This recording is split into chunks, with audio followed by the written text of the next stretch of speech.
নমস্কার বন্ধুরা, সুব্রত টেক চ্যানেলে সকলকে স্বাগত জানাই। 1 জুন থেকে ই-ওয়ে বিলের থ্রেশহোল্ড লিমিট চেঞ্জ হয়ে গেল। হ্যাঁ, আপনারা ঠিকই শুনছেন। থ্রেশহোল্ড লিমিট বলতে আমার ইনভয়েস ভ্যালু, ঠিক আছে?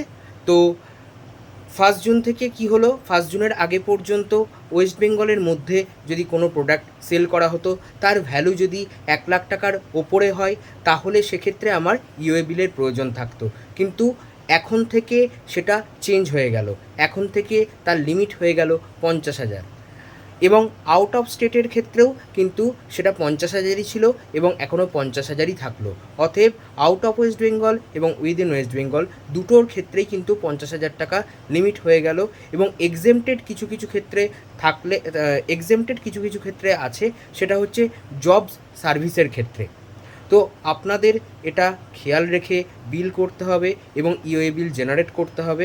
50,000 টাকার ঊর্ধ্বে গেলে out of West Bengal or within West Bengal আপনাকে কিন্তু ই-ওয়ে বিল জেনারেট করতেই হবে, এটা যেন মিস না হয়। তো বন্ধুরা, আশা করি এই তথ্য দ্বারা আপনারা উপকৃত হবেন এবং আমার চ্যানেলটি সাবস্ক্রাইব করে অথবা ফলো করে পাশে থাকুন।